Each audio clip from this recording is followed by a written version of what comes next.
नमस्कार मित्रांनो, मी हेमंत. मित्रांनो, आजची कथा जी आहे त्यात प्रचंड गुंतागुंत.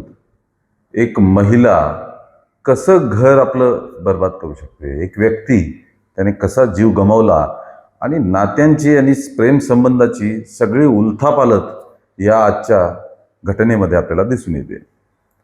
9 ऑक्टोबर 2025ला गुजरातमधील सुरेंद्रनगर जिल्ह्यातील एका कॅनॉलमध्ये एक मृतदेह आढळून आला. एका पुरुषाचा तो मृतदेह होता. वय साधारणपणे 50 ते 55 वर्ष. गावकऱ्यांनी हा मृतदेह कॅनॉलमध्ये वाहत असल्याचं बघितलं. पोलिसांना कळवलं. सुरेंद्रनगर पोलीस तेथे आले.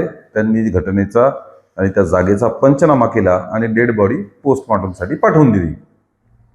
पोस्टमॉर्टम झाल्यानंतर पोस्टमॉर्टमच्या अहवालात असं दिसून आलं की पाण्यात बुडल्यामुळे, फुफ्फुसात आणि सर्वत्र पाणी भरल्यामुळे या व्यक्तीचा मृत्यू झाला. पोलिसांना प्राथमिक संशय आला, अपघाताने हा कॅनॉलमध्ये पडला असेल किंवा आत्महत्या केली असेल किंवा काही अशाच दारू पिऊन वगैरे पडला असेल, अशा तत्सम याच्यात पोलीस होते.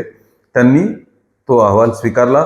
त्यानंतर 3 दिवस ती बॉडी, मृतदेह रुग्णालयाच्या शवागारात पडून होती. पोलिसांनी सगळी माहिती, त्या मृतदेहाचे फोटो वगैरे आजूबाजूच्या तालुका जिल्ह्यातील पोलीस स्टेशनला पाठवला. पण 3 दिवस त्या बॉडीवर क्लेम करण्यासाठी, मृतदेह ताब्यात घेण्यासाठी कोणीही आलं नाही. त्याची ओळख पटली नाही. शेवटी पोलिसांनी त्याचे अंत्यसंस्कार करून टाकले. त्यानंतर पाण्यात बुडूनच मृत्यू झालेला आहे, त्याच्यामुळे पोलिसांनी अकस्मात मृत्यूची नोंद घेतली आणि ही केस क्लोज करून टाकली. क्लोज केल्यानंतर जवळपास 6 महिन्यानंतर पोलिसांना एका खबऱ्याने टीप दिली की जो मृतदेह तुम्हाला सुरेंद्रनगर जवळच्या एका कॅनॉलमध्ये सापडला होता, तो मृतदेह शांतिगिरी गोस्वामी नावाच्या एका पुरुषाचा आहे आणि तो अकस्मात मृत्यू नाही, ती आत्महत्याही नाही, तर तो मर्डर आहे, असं खबऱ्याने पोलिसांना सांगितलं. पोलिसांनी क्राईम ब्रांचच्या मदतीने या घटनेचा तपास सुरू केला. शांतिगिरी गोस्वामी असं त्या मृत व्यक्तीचं नाव. आता आपण जाऊया शांतिगिरी गोस्वामीच्या पूर्ण कहाणीकडे. शांतिगिरी गोस्वामी याचं लग्न झालेलं, त्याला 2 मुलं. बायकोचं नाव जागृती गोस्वामी. शांतिगिरी हा त्याच्या भावासोबत, सुखदेवगिरी गोस्वामी आणि शांतिगिरी गोस्वामी हे दोघंही भाऊ एकत्र राहत होते. दोघांनाही 2-2 अपत्य होती. शांतिगिरी गोस्वामी याचं अफेअर स्वतःच्याच भावाच्या सुखदेवगिरी गोस्वामीच्या बायकोसोबत. तिचं नाव जागृती. जागृती ही शांतिगिरीची पत्नी नसून ती सुखदेवगिरीची पत्नी होती. एकाच घरात राहत होते. या दोघांमध्ये जवळीक वाढली. दोघांमध्ये अफेअर, म्हणजे जागृतीचा मोठा भाया किंवा दीर हा शांतिगिरी, या दोघांमध्ये अफेअरची चर्चा सर्वत्र होऊ लागली. एकाच घरात राहत असल्यामुळे घरातल्या इतर मेंबरला पण सर्व समजलं. त्यांनी या नात्याला विरोध देखील केला. म्हणजेच शांतिगिरीच्या बायकोने या नात्याला विरोध केला. सुखदेवगिरीने सुद्धा या नात्याला विरोध केला. पण या दोघांना सोबत राहायचं होतं, म्हणून शेवटी दोघेही जण आपली बायको आणि आपला नवरा सोडून आणि 2-2 मुलंही सोडून पळून गेले. पळून जाऊन यांनी लग्न केलं. लग्न करून ते जवळपासच्याच एका सोल्डी नावाच्या गावात राहायला लागले.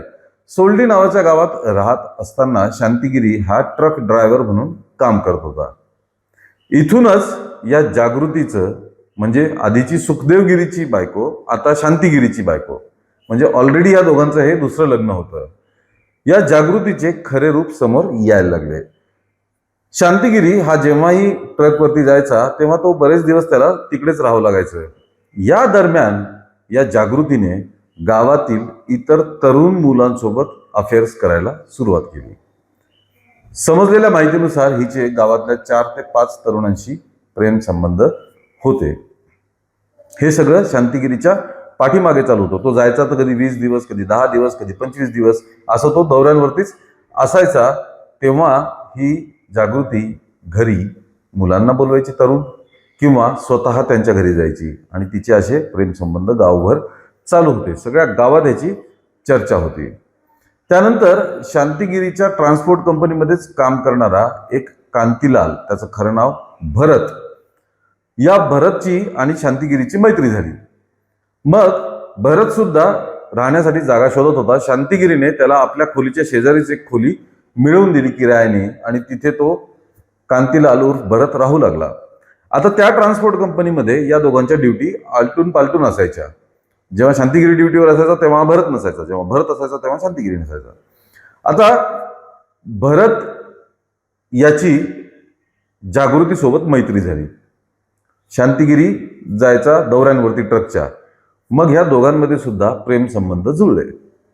शांतिगिरी ड्युटीवर असायचा, 10-10, 20-20 दिवस तो नसायचा. मग इकडे भरतचं नेहमी जाणं येणं जागृतीकडे असायचं, जागृती सुद्धा त्याच्याकडे जायची. बघता बघता काही महिन्यानंतर त्यांचे प्रेमसंबंध घट्ट जुळले आणि त्यांनी एकत्र राहण्याचा विचार केला. एके दिवशी शांतिगिरीला गावातल्याच लोकांकडनं या भरत आणि जागृतीच्या अफेअरबद्दल समजलं. तो चिडला, त्याचं आणि जागृतीचे भांडण झाले, वाद झाले आणि मग तो जास्तीत जास्त घरीच राहू लागला. यांच्या प्रेमसंबंधात तो अडसर ठरू लागला. आता भरतला आणि जागृतीला एकत्र राहायचंच होतं काहीही करून. त्यामुळे त्यांनी मग शांतिगिरीला संपवण्याचा प्लॅन रचला. भरतने त्यांचा एक कॉमन मित्र युनुस, जो कट्टर गुन्हेगार आहे, मर्डरच्या केसेस, हाफ मर्डरच्या केसेस त्याच्याकडे आहे, म्हणजे गुन्हेगारी पार्श्वभूमीचाच आहे, त्या युनुसला 25,000 शांतिगिरीला संपवण्याची सुपारी दिली.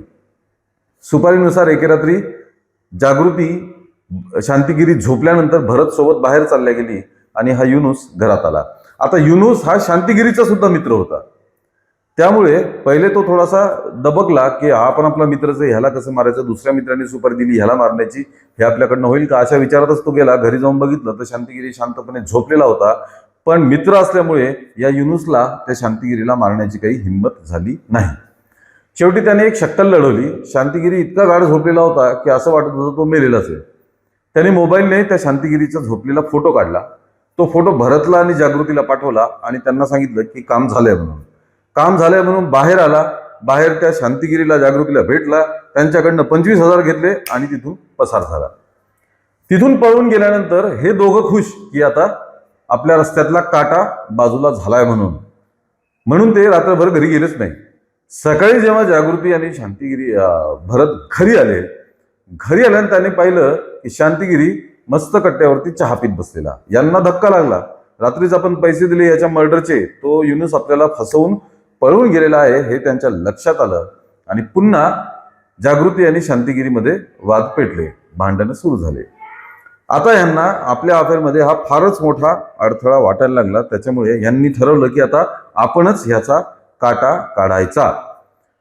त्यांनी परत एक प्लॅन आखला आणि 7 ऑक्टोबर 2025ला दोघेही जण रात्री उशिरा घरात आले. शांतिगिरी कामावरनं आला होता, जेवण करून तो गाढ झोपून गेला होता. मग या दोघांनी व्यूहरचना केली आणि झोपेतच उशीने करकचून त्याचं तोंड दाबलं आणि त्याला संपवून टाकलं.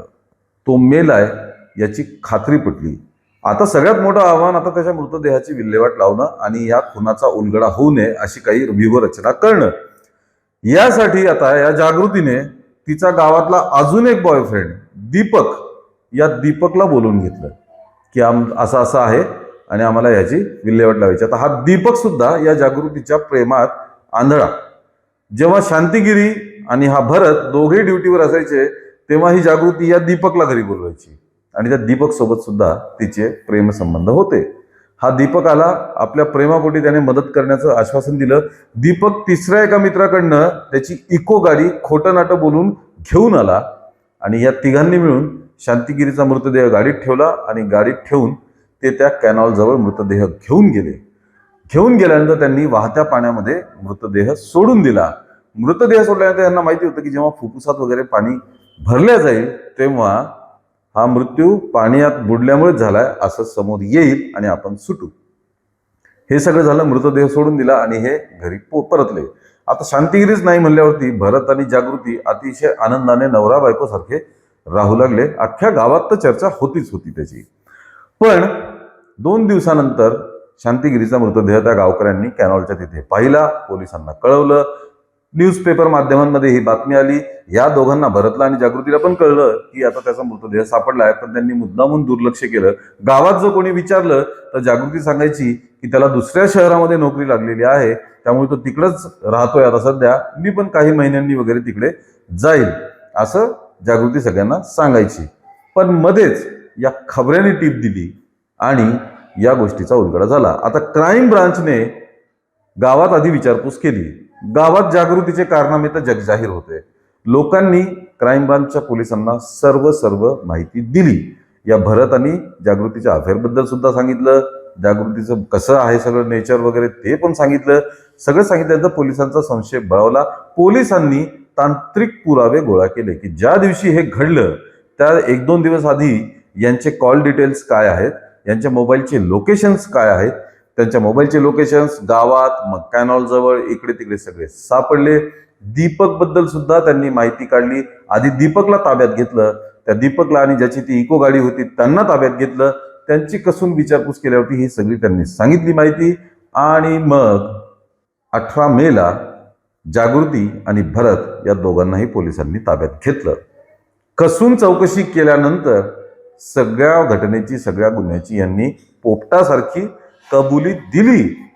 पण त्यासोबत जागृतीने स्वतः सांगितलं की नवरा शांतिगिरी, बॉयफ्रेंड भरत, तिसरा बॉयफ्रेंड दीपक, याच्याशिवाय अजून 5 लोकांशी गावातल्या तिचे प्रेम संबंध आहेत म्हणून. म्हणजे पहिले नवरा सोडला दिरासाठी, दिराला मारलं त्या दीपकसाठी, त्या दीपकने आणि हिने मारलेल्या एका मृतदेहाची विल्हेवाट लावण्यासाठी तिसऱ्या बॉयफ्रेंडची मदत घेतली. या व्यतिरिक्त 4 ते 5 बॉयफ्रेंड तिचे आहेत असं तिने स्वतःच पोलिसांना सांगितलं. या उलट सुखदेवगिरी गोस्वामी, जो पहिला जागृतीचा नवरा शांतिगिरी गोस्वामीचा भाऊ, तो आजही स्वतःची 2 मुलं, शांतिगिरीचे 2 मुलं, या सर्वांचा सांभाळ तो करत आहे.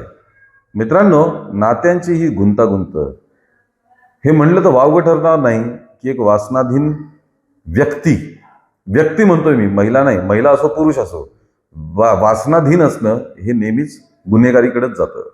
वासनाधीन महिला, व्यक्ती, नात्यांची गुंतागुंत, समाजाची पर्वा न करणं, नातेसंबंधांची पर्वा न करणं, या सगळ्यांमधनं हा जो प्रकार घडलेला आहे तो अत्यंत दुर्दैवी आणि वेदनादायक आहे.